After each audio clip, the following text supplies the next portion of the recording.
Other kinds of counteracting behaviors include the following. So one is the opposite of camouflage. This is called aposematic coloration. This is essentially an advertisement that says, hey, look at me, I am poisonous, or I taste really, really bad. If you want to try and eat me, you are going to probably die. So pretty amazing that they just advertise this straight up. We have some examples like poison arrow frogs. These are, usually they can be maybe like a centimeter, half a centimeter to a couple centimeters big, very bright colors. I'll show you another picture. Or this coral snake that has this bright pattern of black and yellow and red. And here's just some other poison arrow frogs or poison dart frogs. They get their name poison arrow or poison dart because people who lived in or live in regions where you find these frogs, they will wipe off the backs of these and get the poison on their arrows to help them with hunting. There's also another counteracting behavior called mimicry. This is when one organism resembles something else.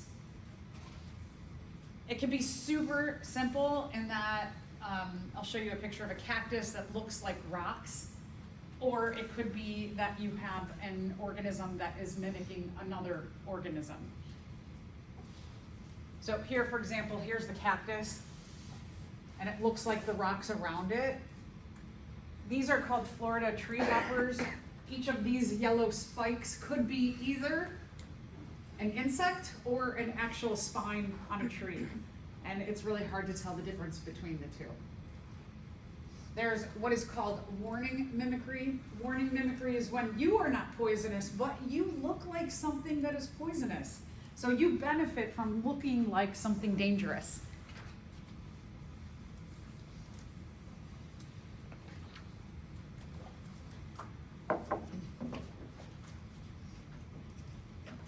So we looked at just a few slides ago the coral snake, and then this is called the mountain king snake.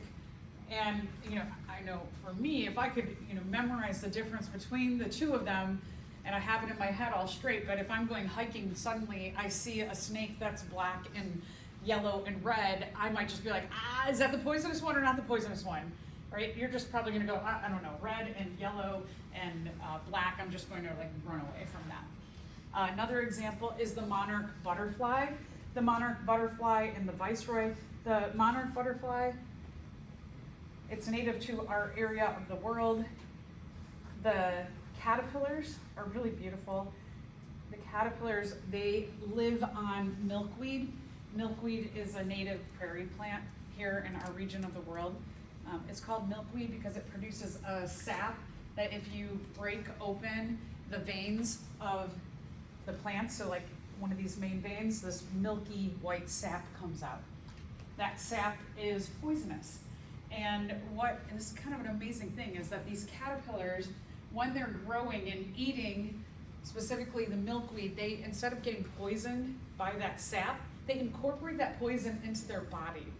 And then they keep that poison as they grow and metamorphose into adults.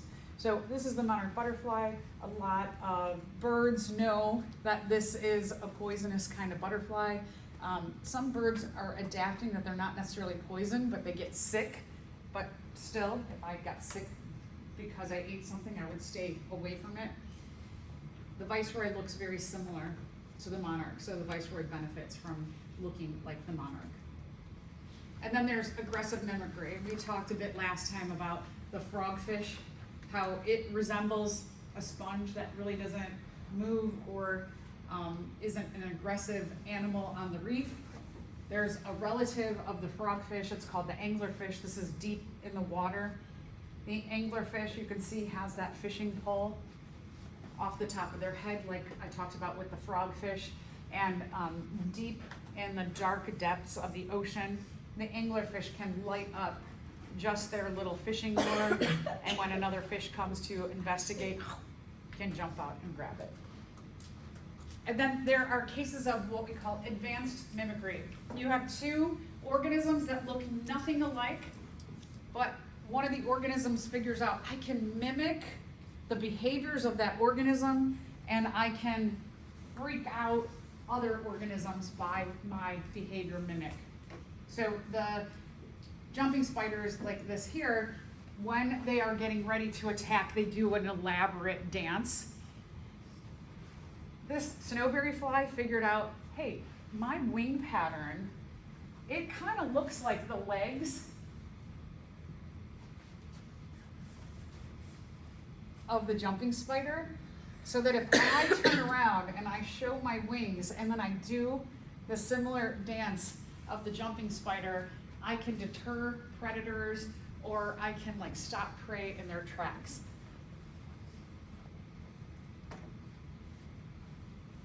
There's also startle coloration. Startle coloration revolves often around eye spots.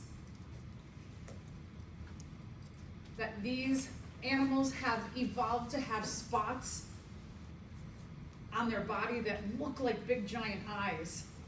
So that if you are a bird and you're flying over these two animals here and you look down, you see these two big spots looking up at you and you think, oh, those are two big eyes. That's a big animal.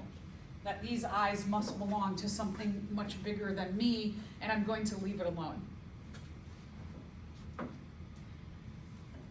Some animals use chemical warfare, like venom in snakes.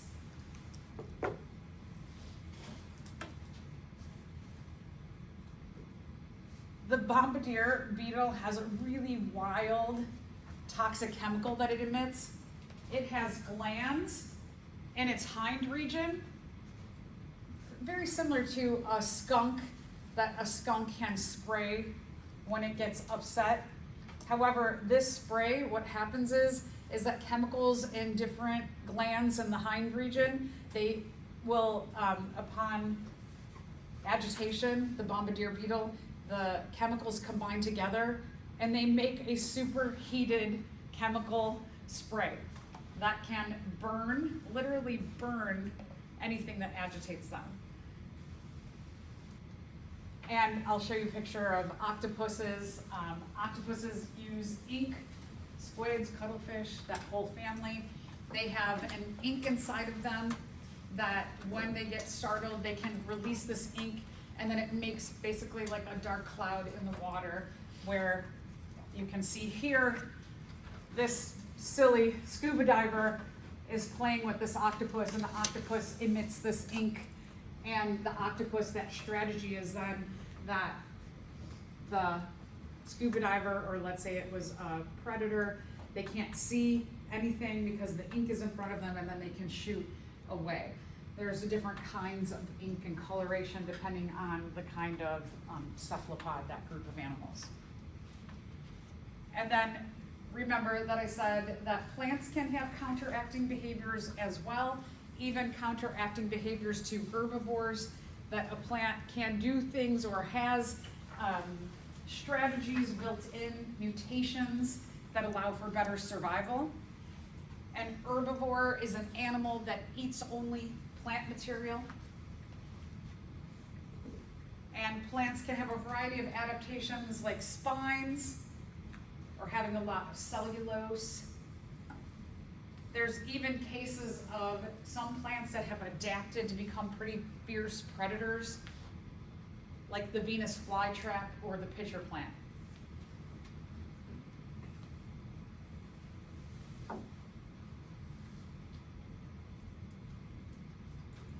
And we also mentioned just earlier poison, for example, like the milkweed.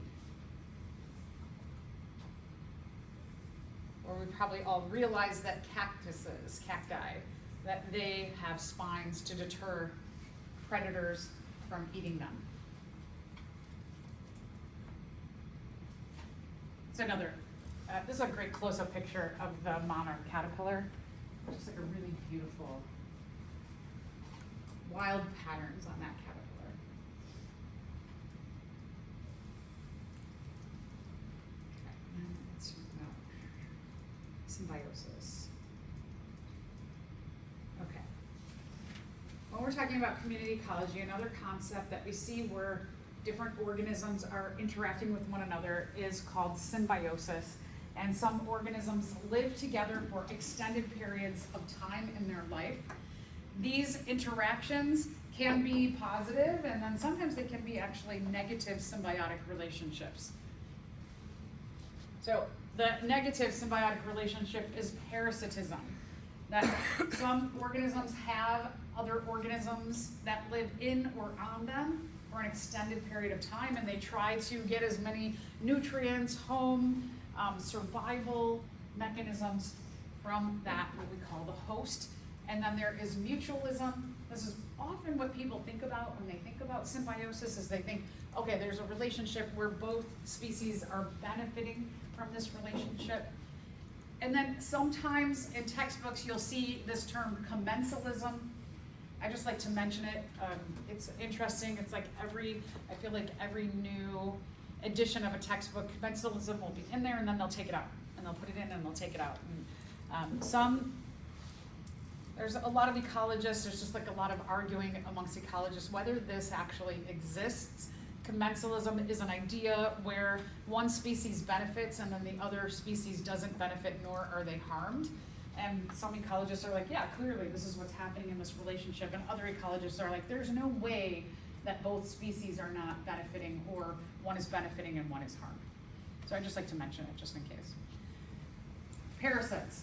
A parasite is an organism that lives in or on its host. The parasite their instinct is not to kill their host. Their adaptation is to try and live with the host and be kind of like unseen, so that they can live off of their host for a long period of time. If you called a friend, if you said, like, let's say a friend or an acquaintance, you said, you're such a leech. That term leech comes from this idea of parasitism.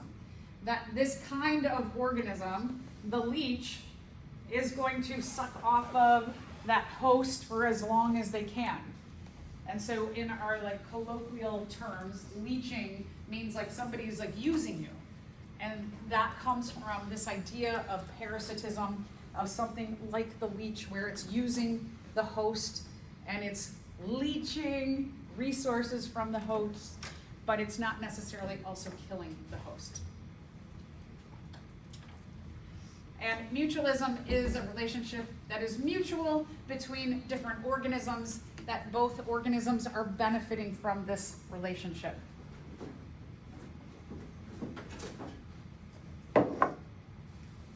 Mutualistic relationships are usually some kind of exchange of housing or home, habitat, food exchange, and some kind of protective exchange. A classic example of mutualism is the anemone and the clownfish.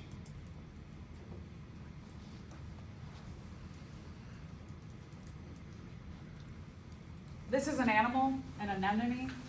An anemone is a tube-like animal. They have tentacles that have stinging cells in them. And the clownfish has adaptations that allows it to live in this stinging animal. So you can see it's nestled right in there. The clownfish benefits from having a very protected home. Most animals will not mess with anemones because they are stinging, but they can live within them. The anemone will capture prey with its tentacles, and it will bring food into, if you remember, we talked about the gastrovascular cavity of the hydra. This is a very similar body shape, the anemone. Any food that they're eating, they'll leave some bits of food for the clownfish. In return, the clownfish, any animals that might try and harm the anemone, the few that might, the clownfish will dart at them and protect their anemone home.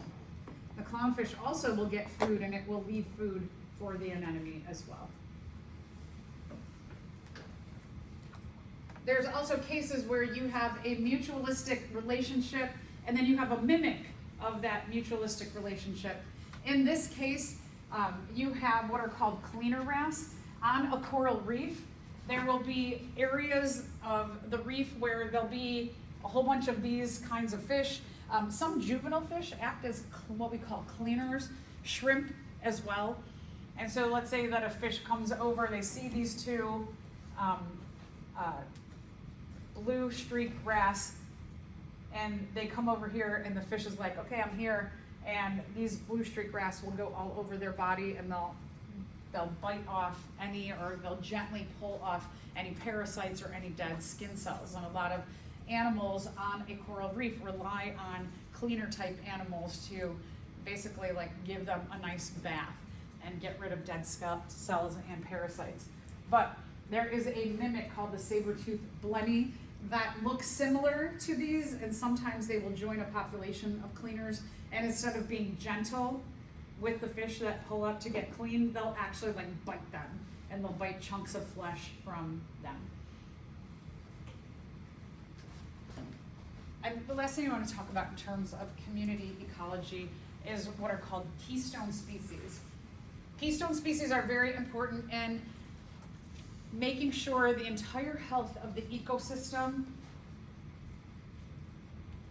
is positive. If something happens to one of these keystone species, the entire community structure can crumble. Elephants are an example.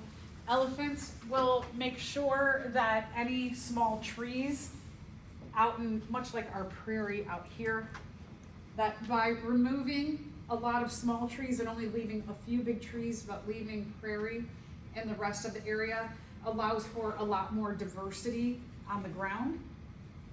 If there are too many trees, it causes less sunlight for the ground plants, and it leads to less diversity. There was a study that was done in Washington in the late 1960s. An ecologist named Robert Payne had proposed we should probably get rid of these starfish here.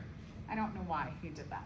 But when they started plucking these starfish off of the coast of Washington, what they found was mussels, little kind of clam-like creatures, just that population started to explode. Much like what you saw with the purple loosestrife last time. It was like the coast was filled with mussels and not much else in terms of diversity. And then they went, maybe that was a bad idea. Maybe we should put these back in. And when they put these back in, they started to keep the mussel population in check, and then allowed for that diversity of that area to come back. So let's talk animal behavior.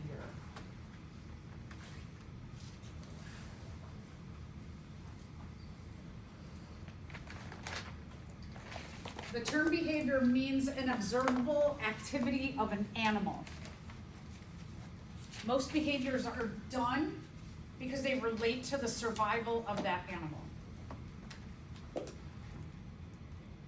We will take a look at different kinds of behaviors in two categories: innate behaviors and learned behaviors. Let's start with innate behaviors. And when we're talking about innate behaviors, it means that these behaviors are instinctual. They are programmed into our DNA.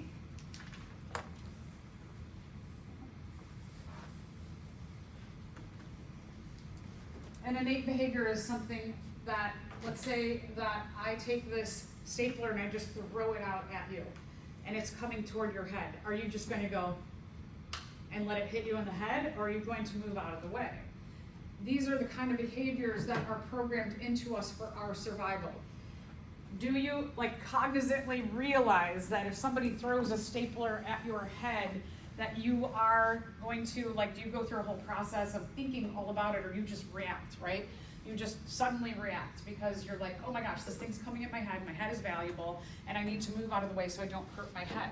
We don't go through that thought process. We just go through this innate or instinctual behavior to move. So this is what we're talking about with innate behaviors. These behaviors can be performed without having any previous experience. Probably nobody has ever thrown a stapler at your head, but you know that if I'm going to throw a stapler at you, you just react by moving out of the way, that you get your head out of the way.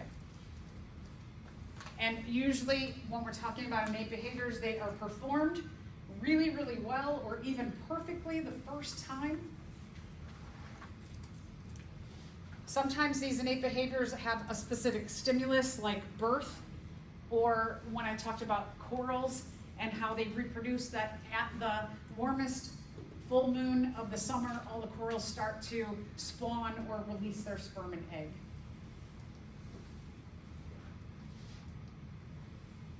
So here's an example. This is called brood parasitism. One kind of bird that does brood parasitism are cuckoo birds. So this is all one. There's a couple of innate behaviors in here. One is that cuckoo bird, when the female lays an egg, she will come and lay her egg into the nest of some other species. So she's like, she has this innate instinct to just go like, I don't want to make a nest. It does take a lot of time and energy to create a nest. And so the female's like, I'm just going to lay my egg in somebody else's nest who already has a nest built.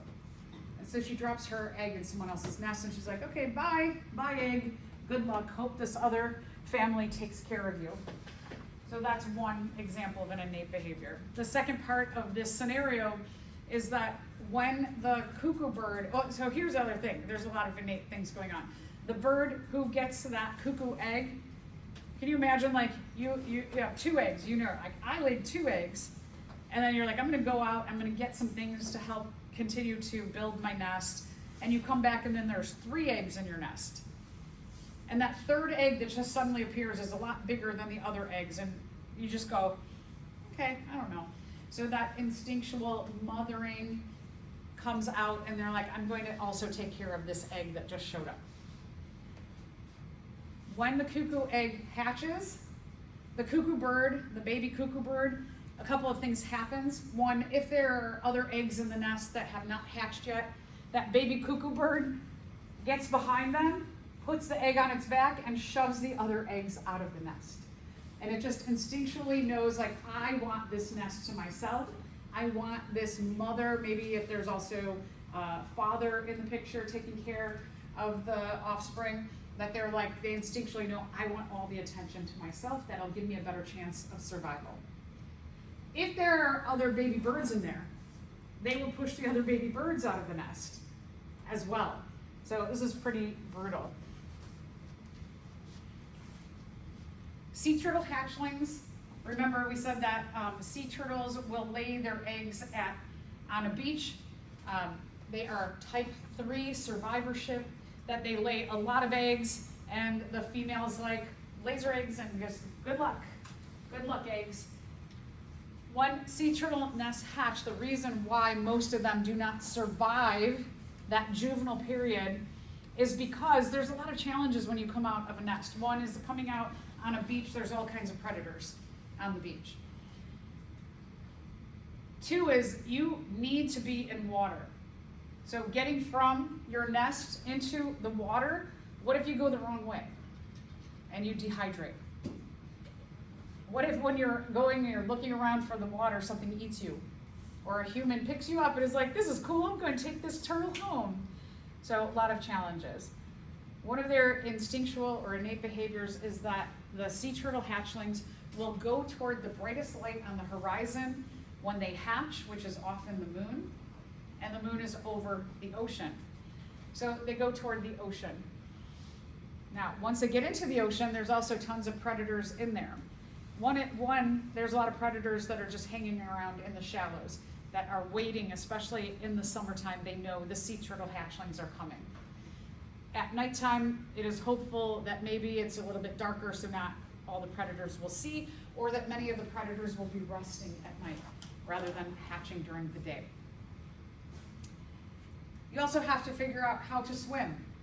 That you get into the water, right? You come from an egg, and then you go through the sand, and now you're in this really tumultuous situation of water. You have to deal with swimming, as well as swimming in a really rough environment. So a lot of instincts kick in for the survival of the sea turtle hatchlings. So let's talk about learned behaviors. Learned behaviors are the ability to make changes to your behavior based on your experience. So you try something, it doesn't work, maybe you try it a little different way. Like studying. First exam, you had a way you studied. If you did not get the results you wanted, you might think, I should probably do some different things. You make changes to your behaviors based on the outcome or the experience that you have. That's learning. Also, let's say in nature that you are a frog and you bite one of those monarch butterflies and you're like, ugh, this tastes terrible, or it makes you get really, really sick. Will you ever eat one of those butterflies again? No, probably not, right? Learning our language by just listening, by seeing people's interactions. That's the way we learn language. This one I think is just absolutely bananas in terms of intelligence, is birds will read the constellations in the sky and they will figure out, how do I migrate from northern Canada all the way down to Colombia? They figure that out by just looking at the pattern of the stars in the sky. How do they know that? We're going to go from simple learning to more complex examples of learning. One example of simple learning is called habituation. The word habit comes from here.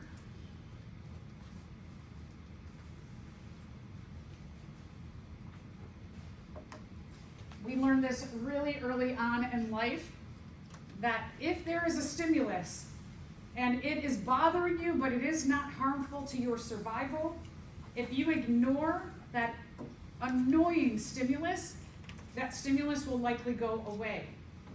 So that if you had a sibling and they did something like this, and they go, I'm not touching you, I'm not touching you, I'm not touching you, I'm not touching you, I'm not touching you, and then you hit them, they're going to keep doing that because they're like, I got a reaction.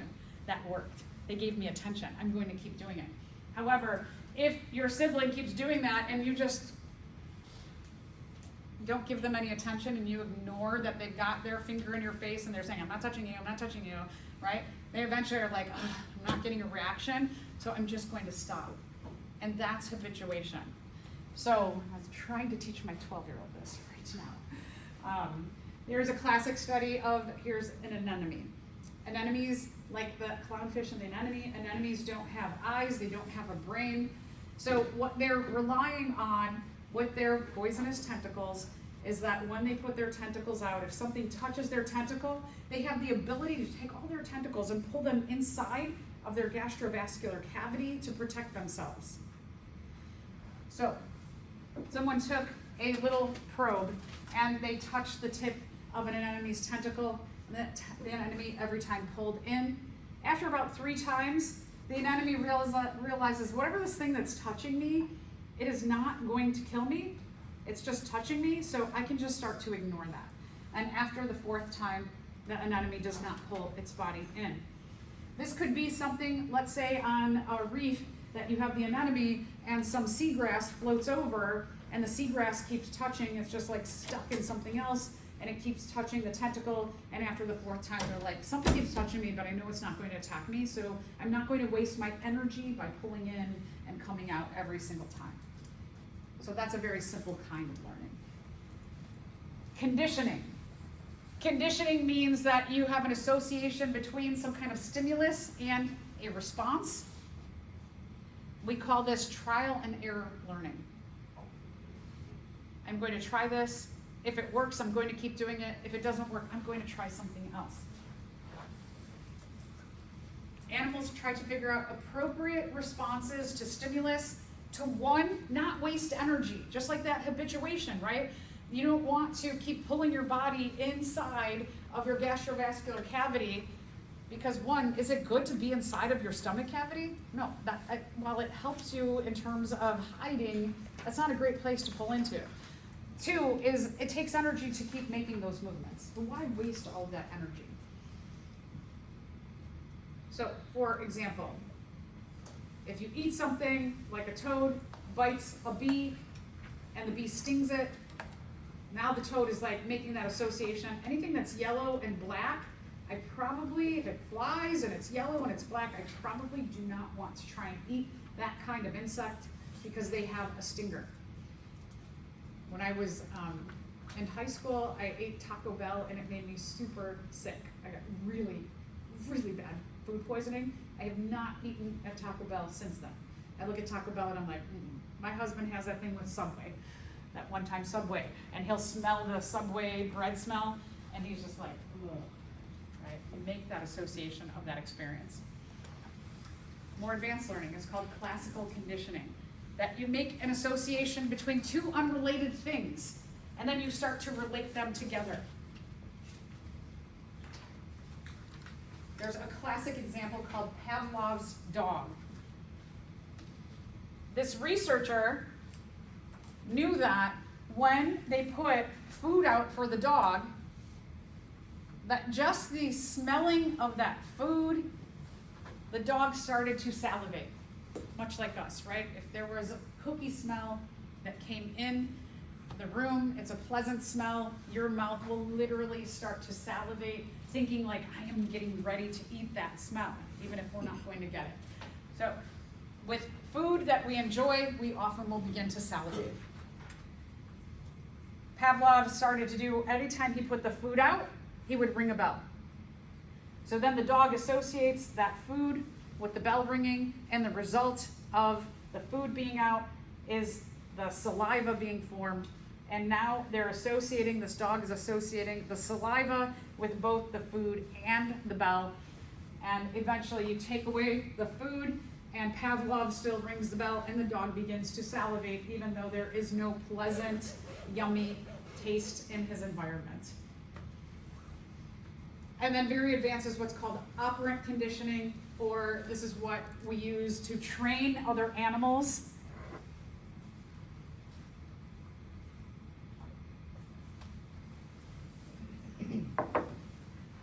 One of my suggestions early in the semester was do Pomodoro's method of studying, where you study for 50 minutes, set a timer, and then after 50 minutes you take a 10-minute break and reward yourself with doing something you enjoy.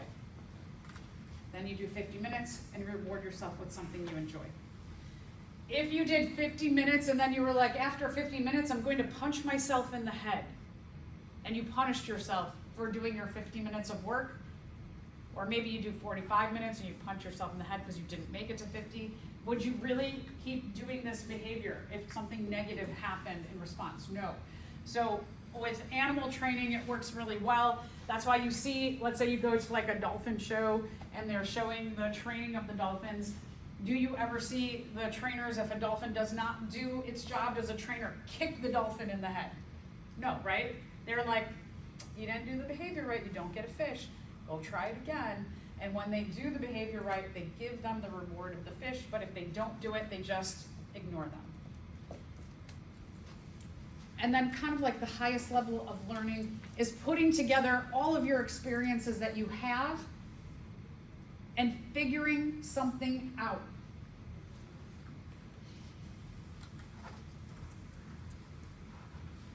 So for example, someone took a chimpanzee and they put them in a room. They hung bananas in the middle of the room. They put a box over here and a box over there. And the chimpanzee was like, I like bananas, I want those. And right away, they ran to the middle of the room and they started jumping up, trying to get the bananas. And they're like, I can't get the bananas, I'm just not that high of a jumper. And they're frustrated, and they're like, wait a minute, there's a box. I know that box can make me taller. So they take one box and they put it underneath the bananas. And then they're jumping off the box to get the bananas. They're like, oh, I'm almost there, I'm almost there. And they see the other box, they're like, I bet that other box will help me get just high enough so I can get bananas. Chimpanzee has never experienced a problem like this before, but knows things like boxes will make me taller, knows that jumping in a certain way will get me closer, and so they put all of those other experiences together to critically think through a problem.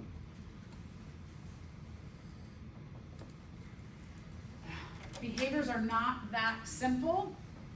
Behaviors can have a combination of innate and learning to them. This is called imprinting. That you have a combination of, I'm doing something because I know it's good for my survival. And the first time you do it is not perfect, so you make changes to that behavior over time. So a lot of times what we see are what we call these imprinted behaviors, where you start to do something and then you change it a little bit and a little bit and a little bit. So you do that combination of innate and learning, and this is super common. For example, there might be a sensitive period where you learn something. Birds are really interesting, that birds, whatever is around them, when they are born, they will regard that, whatever that thing is, or likely an individual, they will regard that is my mother or my father.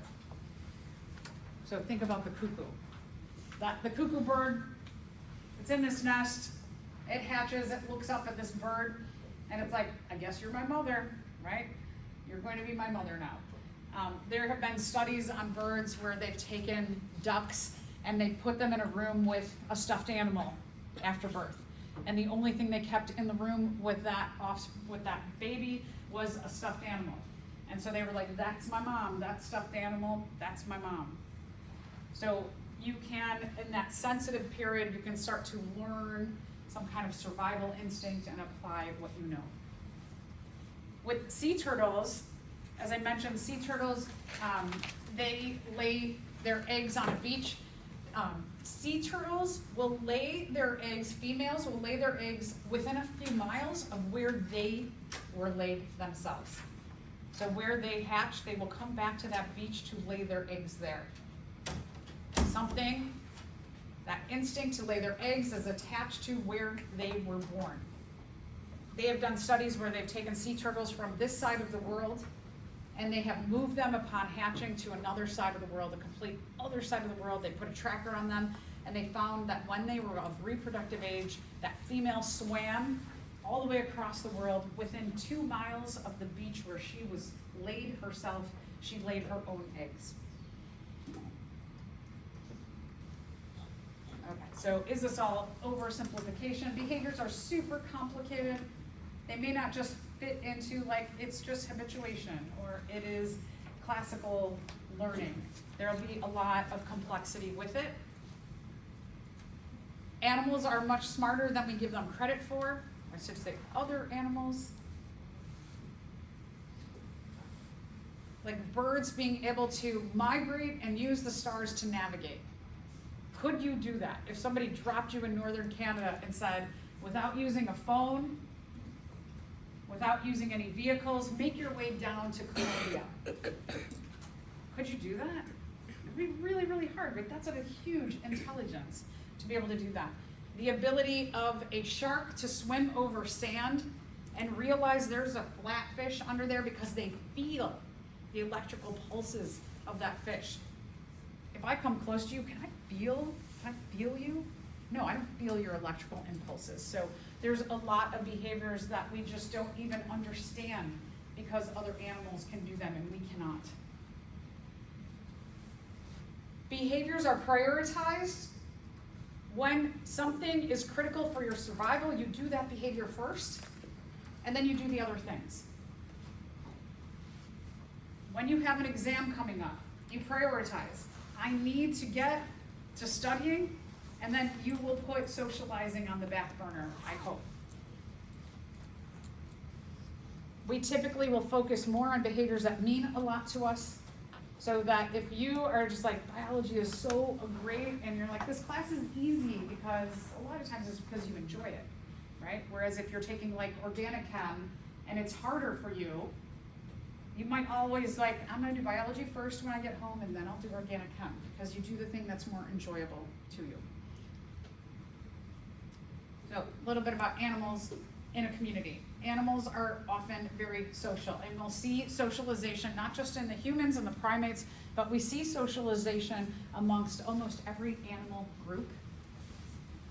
We use the sense of touch as an animal to communicate. The sense of touch often is for reinforcement of social bonds. The offspring is going to touch their parent when they need something. My dog comes up to me and she will nudge me with her head when she wants to go for a walk, but when she wants to play, she will put her paw on me. So I know that different touches mean different things when it comes to my dog. Also, touch is used for sexual communication, and while it is very apparent in the primates, you can see even an elephant that there is something going on, some relationship between this parent and this offspring.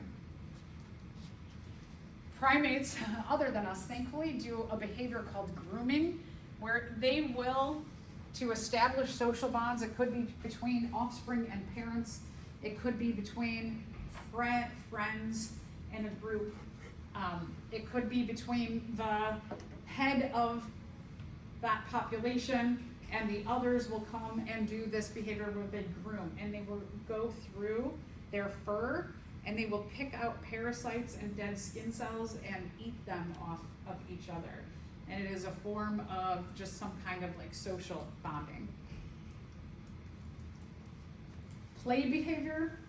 There are some people who say there is no point to play behavior, but there is a lot of evidence that shows that play behavior helps to practice for really important parts of survival.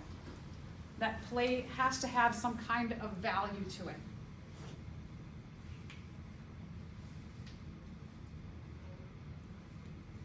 The way that we learn language, a lot of that is revolved around songs, right? There are songs that you play, or games to learn how to count. Animals typically use play to prepare for real world events. My dog, she likes to play attack with me. And so at nighttime, she often will she'll tap me with her paw, and she gets on, and she runs at me, and then she runs away. And she's not actually going to attack me, but she's playing that. And one of that instinct in her is that she knows how to do these behaviors, so that when we go for a walk in the neighborhood, if there is a dog that actually tries to attack her, she has practiced these instinctual things with me to be able to play, or to be able to do this behavior for her survival. Just as a side note, my dog, I started doing this summer, as I started showing her when she goes to play with me, I started showing her my teeth. So when she goes I go, and then she gets really excited, because in a lot of species, I'll come back to that one in a second. A lot of species, when they're being aggressive, they'll show their teeth, and their teeth mean, look, I can bite you with these things. So it's kind of interesting that teeth display is often a form of aggression that says, we can fight, but you'll get bit with these. Whereas with humans, we smile at each other, right? So we use our teeth in a pleasant way to communicate something different than most other animals. If another animal is showing you their teeth, that means they're upset with you, and they're back off. If you want to watch just really funny videos, you want to get some good laughs in, Google mating displays in animals. There are so many wild mating behaviors that try for, and it's usually the male is trying to attract the female with some kind of behavior. There are this jumping spider, it does all these dances, and they do these elaborate dances. This bird it'll show its throat pouch, and it'll go in and out and make noises and songs. There's a lot of really amazing things in terms of mating behaviors out there. So let's go back to, how do you minimize in society, how do you minimize fighting? You use what are called aggressive displays. So just that act of, I'm going to show you my teeth. And that means I'm showing you, I could bite you with these big, sharp, strong teeth. This picture, I've seen a similar picture on Valentine's Day cards, and it is not showing that these two fish are trying to kiss each other. What they're actually doing is they're measuring up their mouth size, so kind of like that teeth thing. But the one with the bigger mouth wins, and they are like, I am superior over you, so you must follow me. There are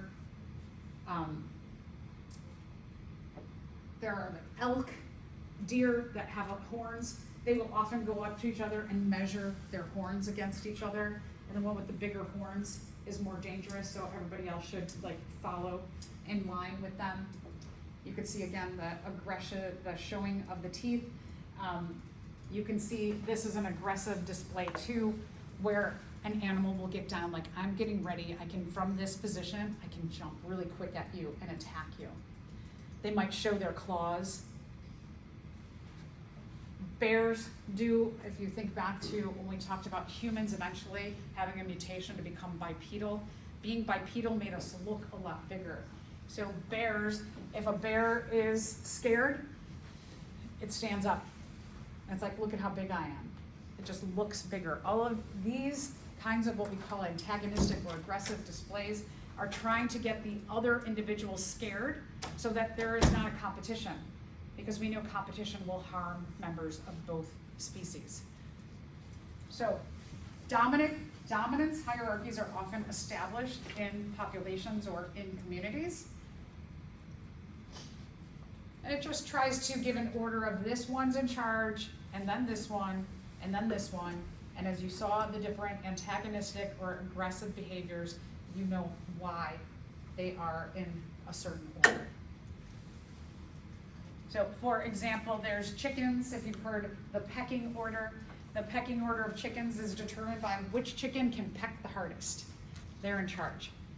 There is a leader of a wolf pack. They're in charge. As I mentioned, animals with horns will measure up who has the biggest horns. It's clear that they could be the most dangerous, so they're in charge. Animals also will establish territories, and a territory is an area that is theirs. That territory might be for, this is where my food is, this is where my habitat is, this is where I keep my offspring, this is where I live. Stay away from where I live. There's a lot of ways that animals will, different mechanisms, they will protect their territory. Cats will pee around the edge of their territory, and it gives off a scent that says, this is mine, smell this is my area inside of here. Birds will do songs. If a bird comes near their territory, they'll change their song to an aggressive song and say, you're getting into my territory, if you come closer, I'm going to attack you. And displays in general, right? If somebody comes to your territory, you could just be like, and they're like, okay, I got you, I'm good for over here. There is a classic study about territories where there were two stickleback fish, and they put them in a tank with a separation. The fish could see each other, and they could not, though, pass through this separation. When they took fish B and they put it in a test tube and brought it over to fish A's side, fish A showed the antagonistic territorial behaviors. And then when they took them both and put them onto B's side, B on B's side showed the antagonistic behaviors. So let's talk about what are some good things and bad things about living together in a society. So here's some things that are maybe not so great. One is that everybody has to compete for limited resources. We know competition does not favor, or I should say evolution does not favor individuals with a lot of competition. Diseases are spread quicker when there are more individuals. If it starts getting really, really crowded, some of the more higher ranking individuals may kill off your offspring. And be like, it's getting crowded, I'm going to kill your babies. It's easier for predators to spot a big group of individuals. You can't hide as well when you're a big group. So all of these would be downfalls of living together. But there are a lot of benefits to living together, and that's why we do see a lot of organisms live together, and especially animals live together. So some of the great things is that even though there's a lot of us and predators can see us, maybe together we can all together fight that predator off so we can protect ourselves as a group. And we can divvy up all of the jobs. I'm going to go hunting. When I come back, you're going to fix that food up. I'm going to leave. You make sure that the habitat is all cleaned up. You're going to take care of the offspring. Everything can be divided up, so it makes life a lot easier. And also, if you live in a group together, it would be really easy to not only find a mate, but to find a good mate, a mate that has characteristics that are advantageous to your survival.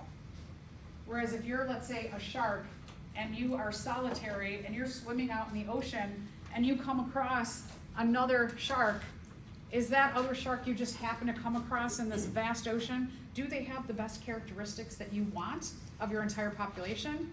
Probably not. So there's a lot more choices here in terms of finding a mate. So the dominance hierarchy within a group of animals functions to, does it increase competition? Is that the function of it or result of it, right? Okay, so good. Does it limit population numbers?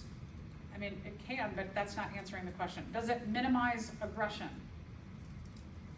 And then an increase in fighting amongst members of the population. So these are all the negative things about it, but this is a positive.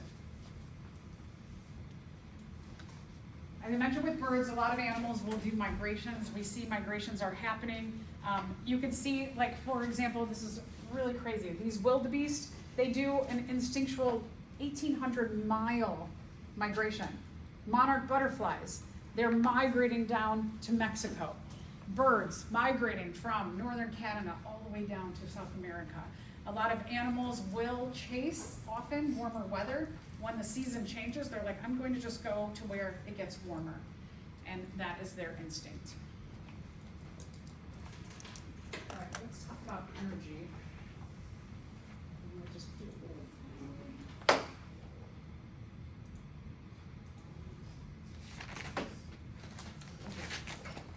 So in an ecosystem, we talked about there are the biotic factors, the living things, and the abiotic factors, the non-living things in a defined area.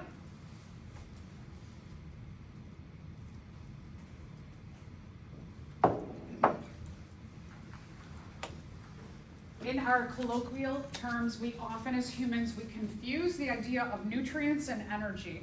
We often talk about them interchangeably, but they are actually two different parts to one thing. So when we are looking at the requirements for life, we do need energy, but we can't just have energy without having nutrients to hold the energy in something that is valuable to us. So you have our biomolecule groups.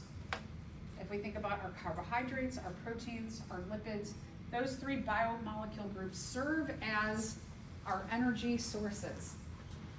If we take a look at up here in that right-hand corner, what you have is you have the basic structure of an amino acid, and in chains, amino acids build proteins. You have two things that are happening in this amino acid. Everything that's circled in green, the bonds, that is the energy portion of this compound. Everything that is circled in blue, those are the nutrients. The nutrients are the atoms. So energy, the bonds hold together the nutrients. Ultimately, our energy sources get replaced in bonds from the sun through photosynthesis.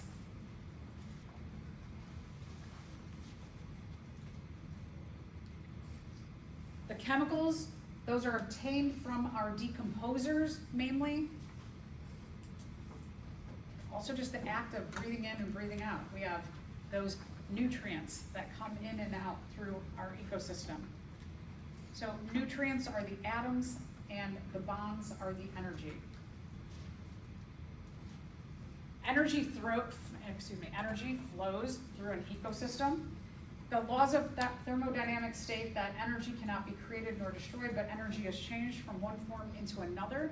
And what we know, what does that mean? It means that energy from the sun is taken into autotrophs or producers or plants, algae, cyanobacteria. Using photosynthesis, they can convert the energy from the sun into glucose initially.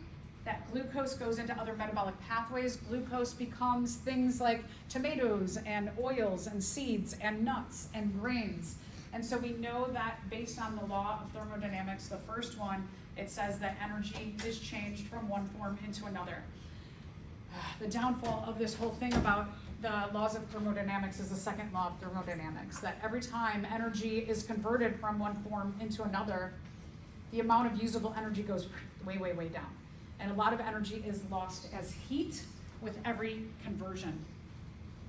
So with the conversion of energy, there is a cost. It is not efficient. The bonds have to be constantly replaced. The nutrients, the carbons, the hydrogens, the nitrogens, the oxygens, they never leave the system. So when organisms die or they have waste, those waste products go maybe into the ground, or we breathe out waste products into the air, and those nutrients get recycled. So just think about our carbon dioxide, that when we breathe in oxygen, that oxygen helps fuel the process of cellular respiration. We make our food and we end up breathing out carbon dioxide. The carbon dioxide goes into the atmosphere, and the producers who produced our oxygen will use that carbon dioxide to help make more food and make oxygen. And so we have the cycling of oxygen and carbon dioxide. So you could inevitably have a carbon in your body that came from something that you ate when you were an infant, because that carbon gets recycled. You could inevitably have carbon in your body that was found in dinosaurs millions of years ago. Nutrients are used and they are recycled. All of the atoms, they go through various pathways where they are put back into an ecosystem. And our nutrients move from non-living to living thing and back and forth.